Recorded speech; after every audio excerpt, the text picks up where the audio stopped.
오늘은 주연절 후 두 번째 주일입니다. 우리가 잘 아는 헨리 나우엔이 주연절은 사랑과 마주치는 계절이라고 말을 했었는데요. 하나님께서 당신의 아들 예수 그리스도를 우리에게 보내주시고 마침내 나타나게 하신 사건, 그 사건이 세상에서 가장 큰 사랑이라고 저는 믿습니다. 바라기는 오늘도 말씀을 통해서 사랑을 마주하는 시간 되기를 주님의 이름으로 축복합니다. 오늘 우리가 읽은 본문은 세례 요한의 입을 통해서 예수 그리스도를 증언하고 있는 말씀입니다. 어느 날 예루살렘에 있던 유대인들이 요르단 건너편, 그 옛날 개역개정 성경에는 요단강이라고 표현되어 있는데 새한글 성경은 요르단이라고 합니다. 요르단 건너편 베다니에서 세례를 베풀고 있던 요한을 찾아옵니다.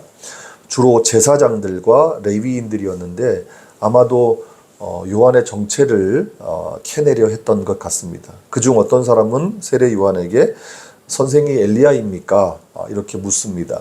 당시 유대인들에게는 메시아가 오기 전에 엘리야가 앞서 온다는 믿음이 있었습니다. 말라기 4장 5절에 그 말씀이 기록되어 있습니다. 여호와의 크고 무서운 날이 이르기 전에 엘리야 예언자를 보낸다라는 말씀이 말라기에 기록되어 있는데 그런 믿음이 유대인들에게 있었던 거죠. 그것을 문자적으로 믿고 확인했던 것입니다. 요한은 아니라고 대답합니다. 자기는 엘리야가 아니다라는 거죠. 또 어떤 사람은 그렇다면 선생이 그 예언자입니까? 이렇게 묻습니다. 여러분 요한복음 1장 21절 말씀에 그 내용이 나오는데 선생이 예언자입니까? 이렇게 묻는 게 아니라 그 예언자라고 하는데 그 예언자. 이것은 유대인들이 가슴에 새기고 있는 모세의 말을 떠올리고 한 말입니다. 이제 모세오경, 특히 유대인들이 성경 중에서도 모세오경을 굉장히 신성시했죠. 거기 신명기 18장 15절에 보면 모세가 이스라엘 백성들을 모아놓고 이렇게 얘기를 합니다. 이제 여러분은 개역개정에 더 익숙하시겠지만 새한글 성경 버전으로 읽으면 이렇습니다. 그대 이스라엘 가운데서 여호와 그대의 하나님이 그대를 위해 그대의 형제 가운데서 나 같은 예언자를 일어나게 하실 것입니다. 그대들은 그의 말을 듣도록 하십시오. 그러니까 모세가 이스라엘 백성들을 이제 모아놓고 신명기는 이스라엘 백성들이 애굽을 탈출해서 광야 생활을 하고 이제 하나님께서 약속하신 땅 가나안 땅에 이제 당도하기 전에 주신 모세의 말씀 아닙니까? 그때 이렇게 얘기를 하는 거예요. 이제 하나님께서 우리 형제들 가운데서 나와 같은 예언자를 일으키실 것이다. 그대들은 이제 그 예언자가 나오면 그의 말을 듣도록 하십시오. 이렇게 이야기를 했는데 유대인들은 토라에 기록된 모세의 이 예언을 기억하고 있었습니다. 가슴에 새기고 있었습니다. 그래서 질문한 겁니다. 당신이 그 모세가 말했던 그 예언자입니까? 이렇게 묻는 거예요. 그랬더니 뭐라고 합니까? 세례 요한이 아니라고 대답합니다. 그리고는 이사야 40장에 있는 말씀을 인용하면서 자신은 그저 광야에서 외치는 목소리일 뿐이라고 이야기합니다. 그러니까 나는 광야에서 외치는 자일 뿐입니다 라고 말하는 것은 사람들은 자기가 누구인지를 알고 싶어 하는데 내가 누구인가 이게 중요한 것이 아니라 내가 지금 여러분들에게 말하고 있는 내용이 중요합니다 라고 이야기하는 의미입니다. 그러자 어떤 유대인들은 아주 심술궂게도 공격적인 질문을 던집니다. 당신이 그리스도도 아니고 엘리야도 아니고 선지자도 아닌데 무슨 자격으로 세례를 베풀고 있는 것입니까? 이렇게 질문합니다. 세례 요한은 이 질문에 직접적으로 답하지 않습니다. 대신 돌려서 예수님을 증언하죠. 자신은 그저 물로 세례를 베풀고 있지만 당신들이 알지 못하는 어떤 한 사람이 있을 것인데 자기는 그분의 우리 새한글 성경에는 샌들끈이라고 더 실제적으로 번역했어요. 샌들끈을 푸는 것도 감당하지 못한다. 예전 개역개정 성경에서는 신발끈을 푸는 것도 감당하지 못한다라고 이야기하죠.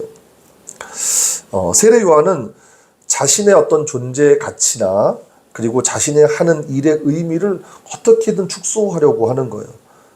그래서 자신에게 눈을 돌리는 것이 아니라 사람들이 예수님에게 눈을 돌릴 수 있도록 그런 의도를 가지고 이런 말을 계속하고 있는 거죠.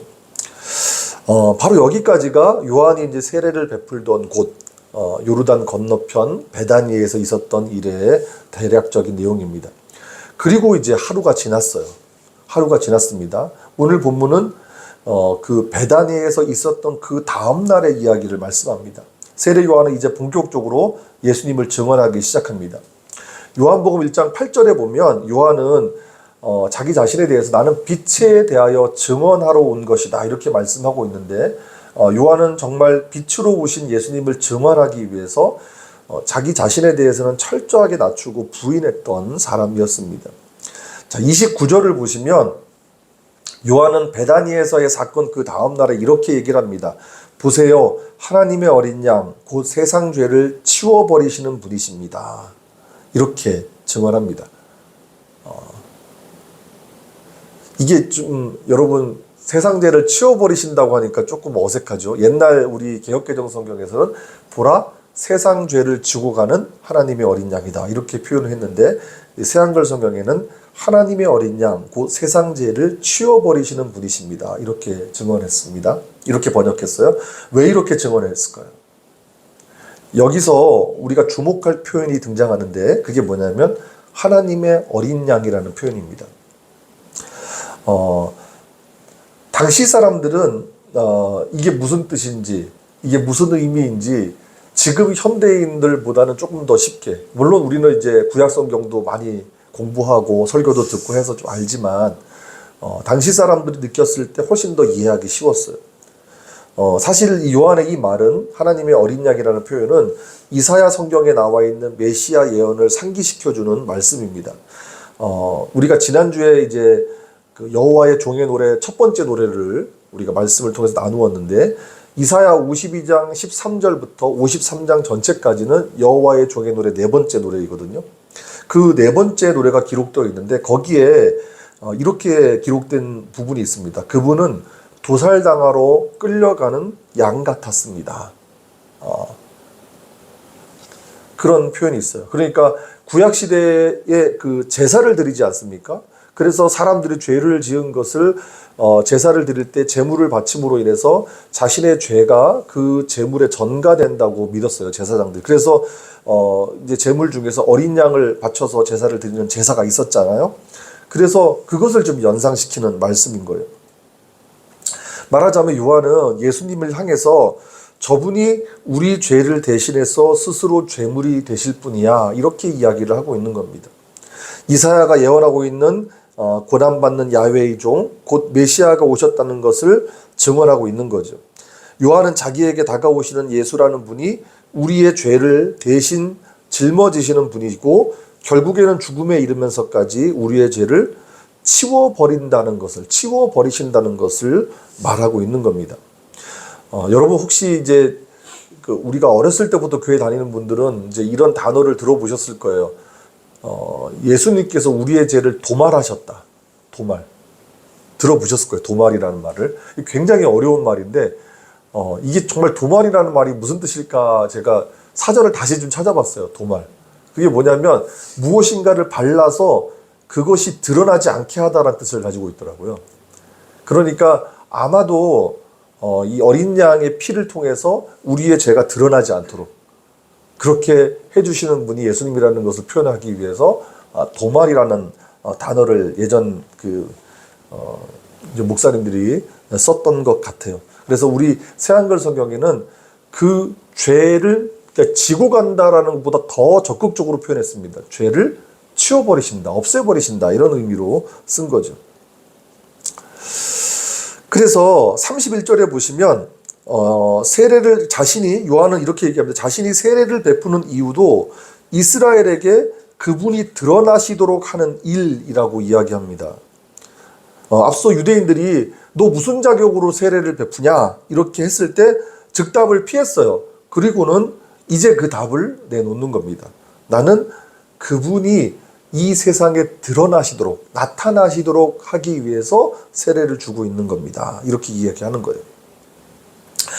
그러면서 자기가 지금 하고 있는 증언이 참되다는 것을 증명하기 위해서 하나님께로부터 위탁받은 말씀을 전합니다. 33절을 보니까 나 스스로도 그분을 알지 못했어요 라고 얘기하죠.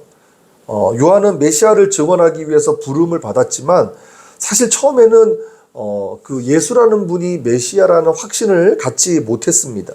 그런데 어느 때 그걸 확신합니까? 예수님께서 세례를 받으실 때 확신하죠.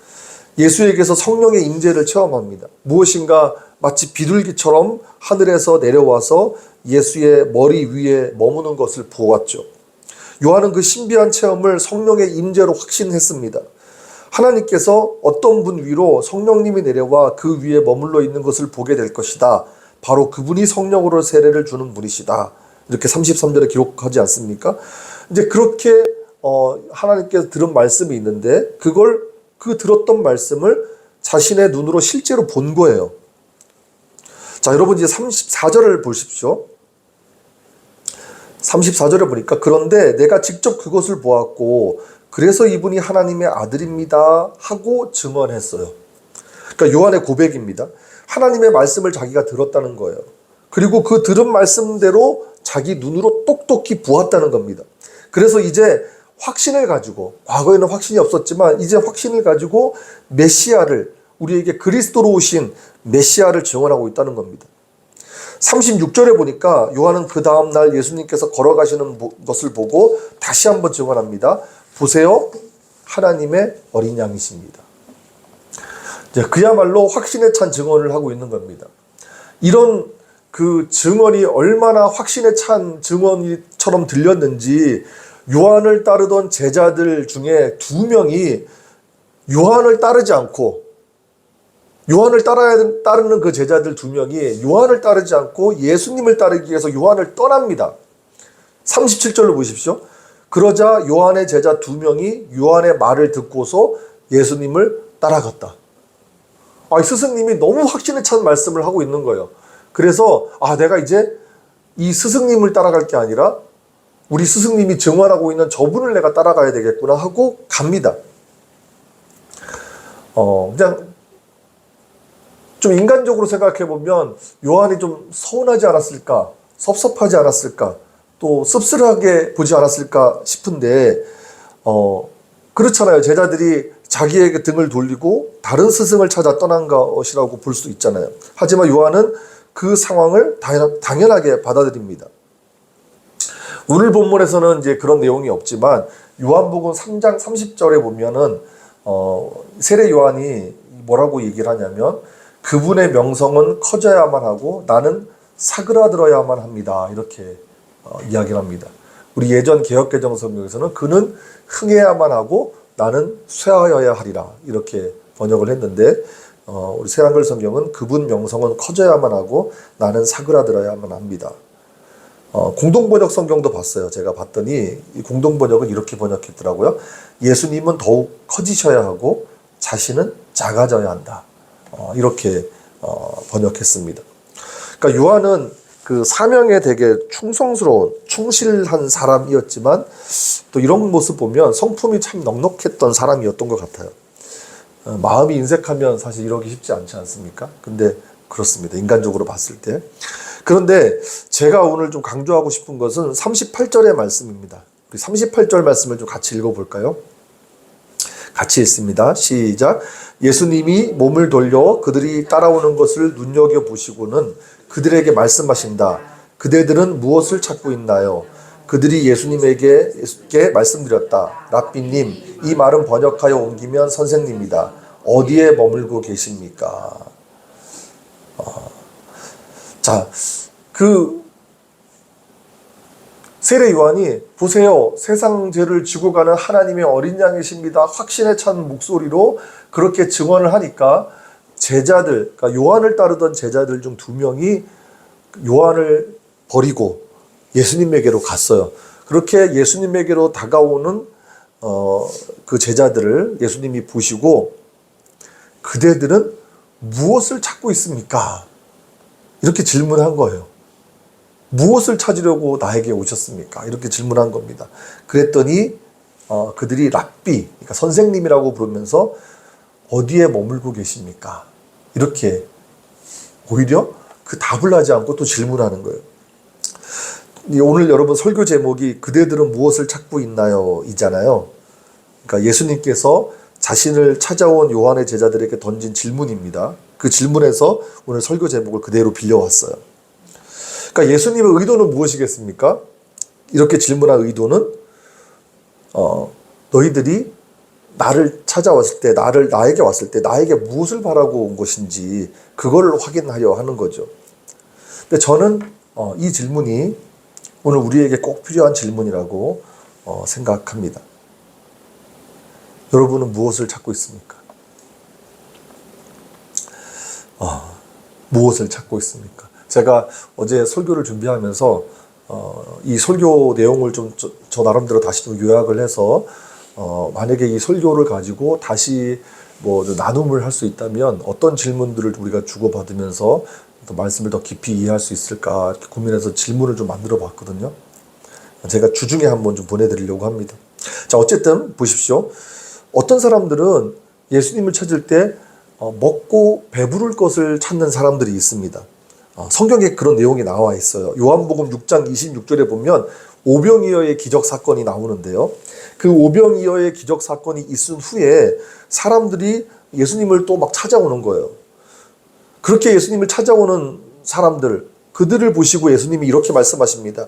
여러분이 나를 찾는 것은 징표들을 보았기 때문이 아니라 빵을 먹고 배불렀기 때문입니다. 라고 이야기합니다. 우리가 요한복음에 보면 그 예수님께서 어떤 기적을 베푸실 때 이제 우리 개역개정 성경에서는 표적이란 단어를 써요. 이제 새한글 성경에는 그 표적을 징표라고 하더라고요. 근데 어쨌든 이 마태복음, 마가복음, 누가복음에서는 기적이라고 표현하는 것을 요한복음에서는 표적 혹은 징표로 표현한다는 거예요.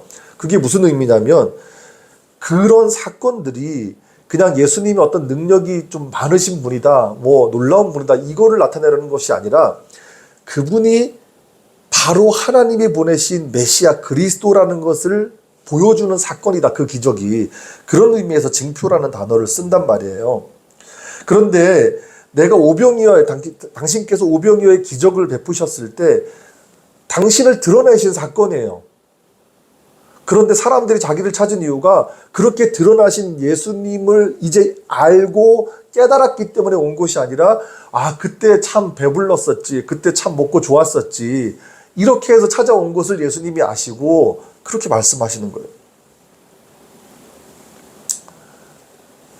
그러니까 오병이어의 기적이 예수님의 메시아 되심을 드러내는 징표이고 표적인데 사람들이 예수님에게 시선을 두지 않고 먹고 배부를 것만을 찾고 있었다는 이야기를 예수님이 하고 계신 거예요. 물론 그것이 인간 생존의 문제와 직결된 것이니까 충분히 그럴 수 있습니다. 하지만 예수님은 단호하게 말씀하시는 거예요. 그것이 너희들에게 참 필요한 문제일 수는 있지만 그것이 나를 찾는 이유가 되어서는 안 된다고 말씀하시는 거예요. 이거는 오늘날도 마찬가지입니다. 바로 여기에 좀 어려운 말인데 요한복음의 신학이 있습니다. 여러분, 우리가 주님을 찾아야 할 이유는 우리 육신의 생존 문제 때문이 아닙니다. 우리가 현실의 삶에서 누리기 원하는 축복 때문이 아닙니다. 우리가 잘 되기 위해서 우리가 더 많이 가지고 더 많이 누리고 더 건강하고 더 오래 살기 위해서가 아닙니다. 물론 그 모든 것들을 하나님께서 우리에게 주실 수 있지만 우리가 그것 때문에 주님을 찾아서는 안 된다는 말씀을 하고 있는 것입니다. 이 땅에서 썩어 없어질 것이 아니라 영원히 지속될 수 있는 것을 찾으라는 것입니다. 그것이 바로 예수 그리스도입니다.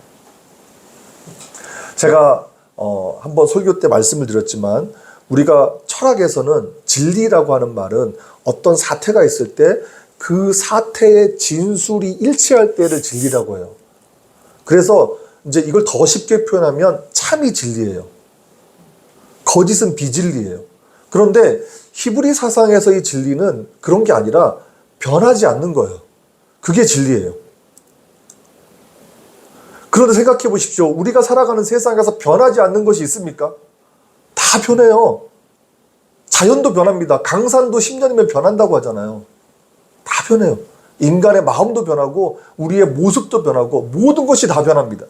그런데 변하지 않는 것이 있는데 그것이 바로 하나님, 예수 그리스도예요. 그래서 예수 그리스도가 진리라는 거예요. 자, 오늘 본문 38절을 다시 한번 보십시오. 세례 요한의 제자 2명이 예수님을 찾아옵니다. 40절에 보니까 그 중에 한 명은 누구였다고요? 베드로의 형제였던 안드레라고 소개를 합니다. 42절에 보시면 안드레가 나중에 자기 형 베드로를 예수님께 데리고 이제 오지요. 처음 예수님을 찾았던 또 한 명의 사람은, 그러면 나머지 한 명은 누구인지 본문에서는 언급이 없어요. 누구일까? 다만 이제 교회의 전통적인 입장은 그 또 한 명의 사람이 사도 요한, 이 요한복음을 쓴 사도 요한으로 보고 있는데, 여하튼 2명의 제자가 예수님을 따르기 위해서 찾아옵니다. 이때 예수님의 질문이 그대들은 무엇을 찾고 있나요? 였어요. 그러나 이때 제자들의 대답이 사실 정말 놀랍습니다. 우리 한글 성경으로 보면 제자들이 예수님의 그대들은 무엇을 찾고 있나요? 라고 하는 질문에 대답을 하지 않는 것처럼 보이잖아요. 그렇지 않습니까? 오히려 되묻잖아요. 랍비님, 어디에 머물고 계십니까? 그대들은 무엇을 찾고 있습니까? 이렇게 질문했는데, 저희가 찾고 있는 것은 뭐 이것입니다. 이렇게 얘기를 해야 되는데, 랍비님, 어디에 머물고 계십니까? 이렇게 또 질문을 했어요.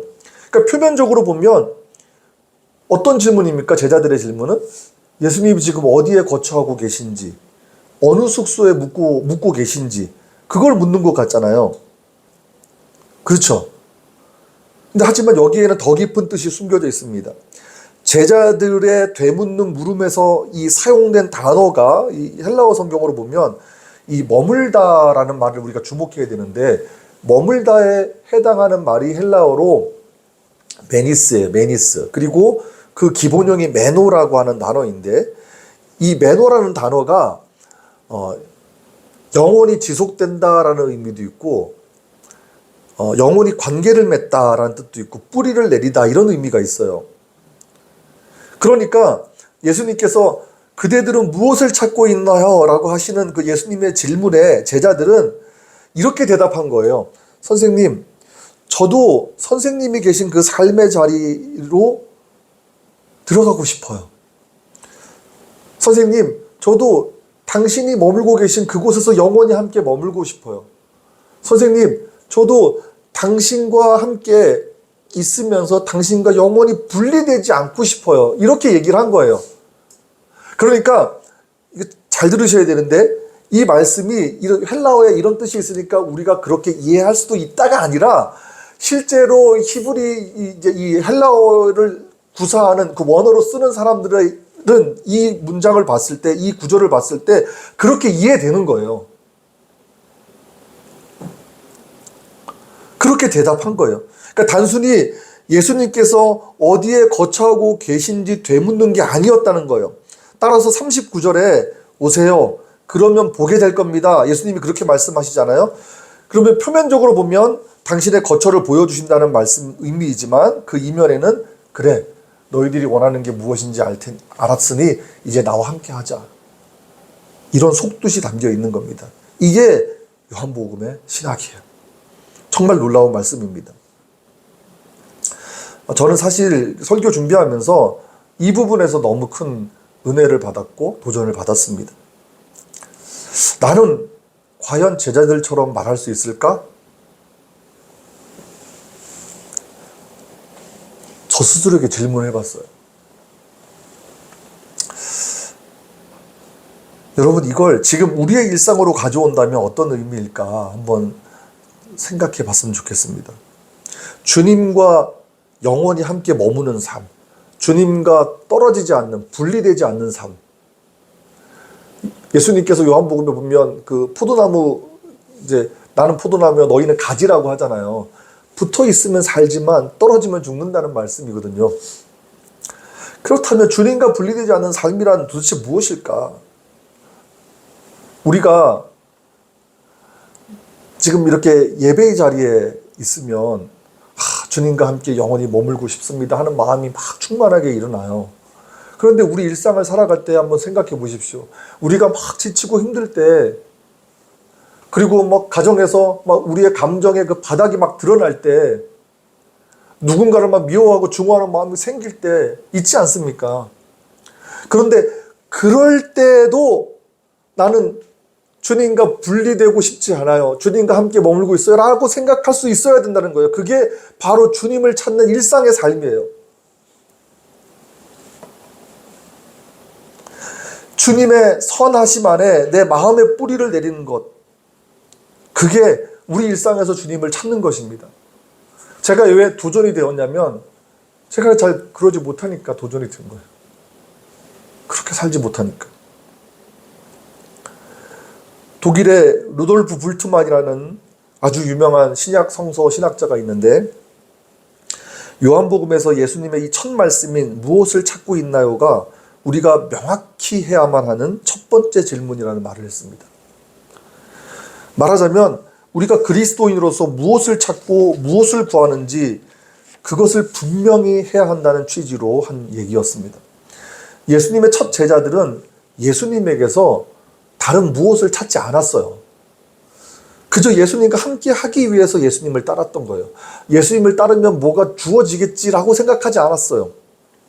적어도 그들의 첫 마음은 그랬어요. 첫 마음은. 나중에는 예수님께서 막 예루살렘에 입성하실 때 뭔가 다른 기대들이 좀 생겨나긴 했지만, 처음에 예수님을 따를 때는 그냥 그분을 원했던 거예요. 열왕기상 여러분 3장에 보면 솔로몬이 기브온에서 1000번제를 드린 후에 밤에 꿈을 꾸는 장면이 나옵니다. 여호와께서 솔로몬의 꿈에 나타나십니다. 그리고는 열왕기상 3장 5절인데요. 내가 너에게 무엇을 줄까? 이렇게 꿈에서 말씀하시거든요. 자, 이때 솔로몬이 뭐라고 대답한지 아십니까? 우리 열왕기상 3장 9절을 한번 찾아볼까요? 열왕기상 3장 9절입니다.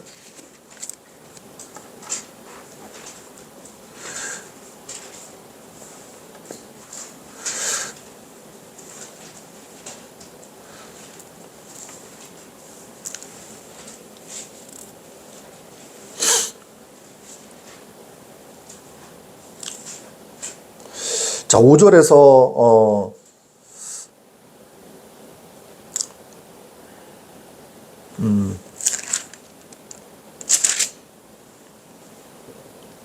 무엇을 줄까 물으셨던 그 주님이 여호와께서 말씀하시는데, 솔로몬이 대답합니다. 9절을 같이 읽습니다. 시작. 그러니 주님의 종인 나에게 알아듣는 마음을 주십시오. 주님의 백성을 재판하여 좋은 것과 나쁜 것을 분별하도록요. 아니면 그 누가 주님의 이 까다로운 백성을 재판하며 다스릴 수 있겠습니까? 자, 솔로몬이 하나님께서 내가 너한테 다 주고 싶은데 너 구해. 내가 다 줄게. 무엇을 줄까? 그랬더니 솔로몬이 알아듣는 마음을 주십시오. 그렇게 얘기를 합니다. 우리가 흔히 이제 지혜를 구했다고 알고 있는데, 지혜가 아니라 마음, 레브. 히브리어로 레브라고 하는데 마음을 구합니다. 마음을 구했다는 것은 뭐냐면, 그러니까 하나님을 구하고 하나님을 찾았다는 의미입니다. 솔로몬은 자신의 왕국을 튼튼하게 할 어떤 힘이나 부를 구하지 않고, 그러니까 그분의 뜻을 따를 상태를 구한 거예요. 그러니까 내가 그게 알아듣는 마음이에요. 주님의 알아듣는 마음. 즉 하나님 자신을 구한 겁니다. 적어도 솔로몬의 첫 마음은 그랬어요. 솔로몬도 나중엔 변질되지요. 변질됩니다. 그런데 첫 마음은 그랬어요.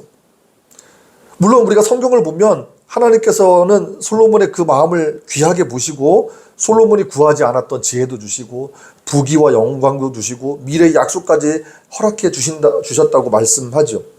하지만 우리가 이 솔로몬의 이야기를 읽으면서 주의할 것은 뭐냐면, 솔로몬의 이야기를 가지고 야, 하나님을 먼저 구하면 복은 덤으로 따라오는 거야, 이렇게 이해하면 안 된다는 거예요.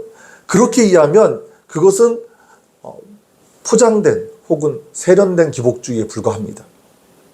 솔로몬의 첫 마음이 귀했던 것은 어떤 결과와 상관없이 그저 하나님의 다스림 안에 머물기를 바랐던 그 순전함에 있었던 거거든요.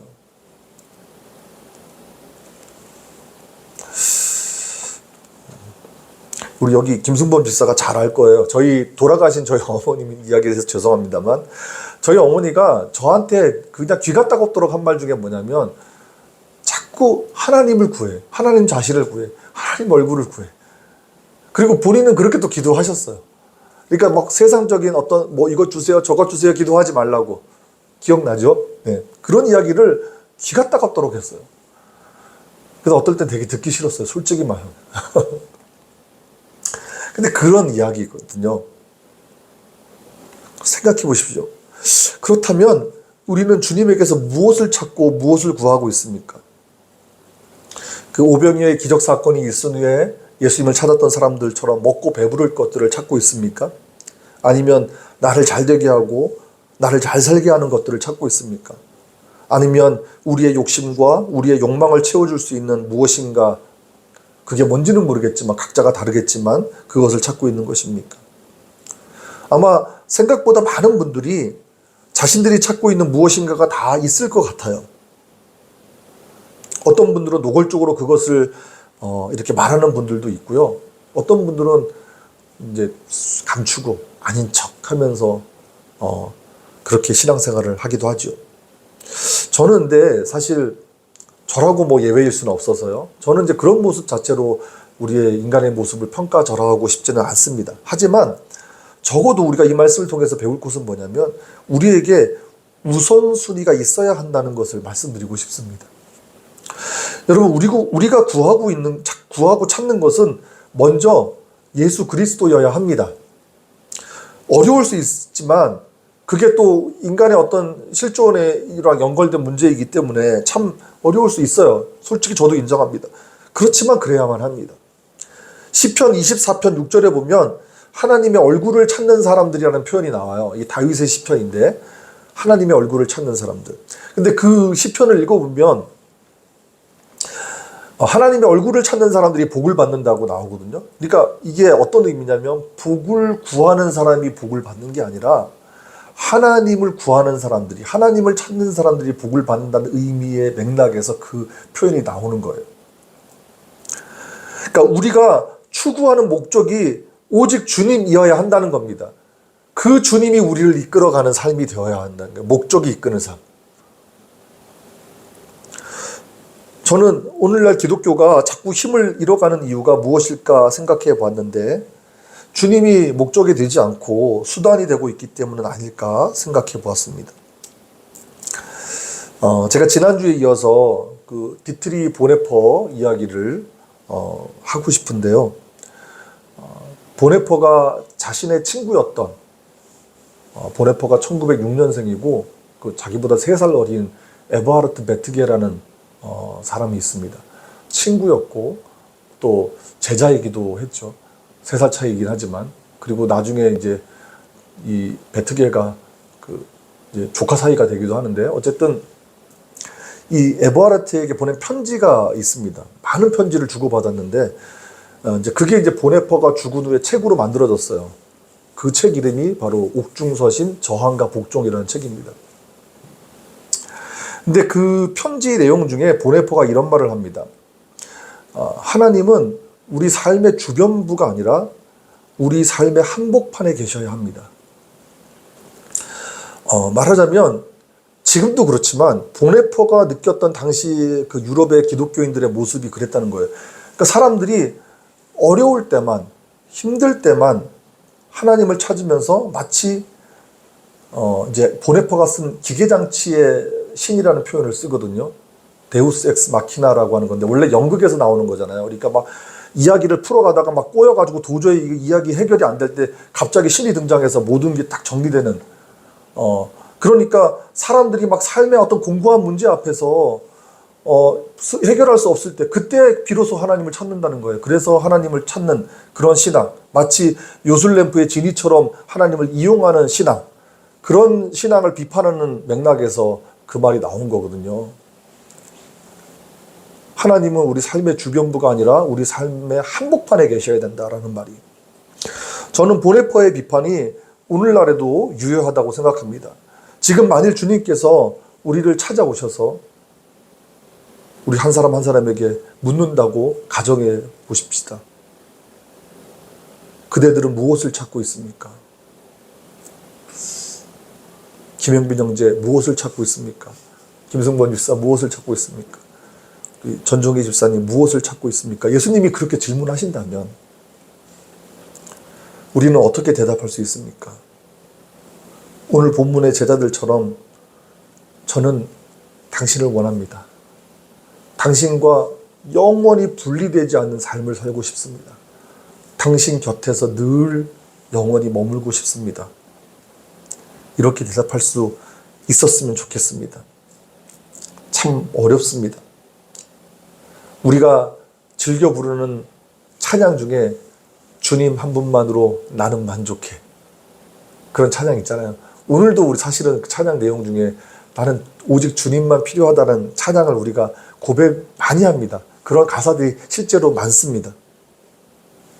근데 그것이 그냥 우리가 찬양을 음료를 통해서 이렇게 그냥 되뇌이는 구호가 아니라 진정 우리 삶의 고백이 될 수 있었으면 좋겠다는 말씀을 여러분들에게 드리고 싶습니다.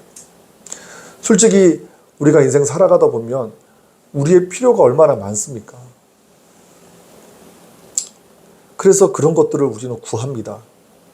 하지만 그런 것들보다 먼저 하나님을 찾는 우리가 되자는 거예요. 그랬으면 좋겠습니다. 하나님은 우리의 필요까지도 채워주실 수 있는 분이고 또 우리를 그렇게 채워주시기도 합니다. 하지만 혹시 하나님께서 우리의 필요를 채워주시지 않는다고 할지라도 다니엘의 세 친구가 풀무불에 들어가서 그리 아니하실지라도 라고 고백했던 것처럼 그래도 주님을 찾는 우리가 되었으면 좋겠습니다. 이제 그 마음으로 살아가시고 그 마음 늘 변치 않으시기를 주님의 이름으로 축복합니다. 이제 찬양하겠습니다. 나의 영원하신 기업 찬양하겠습니다.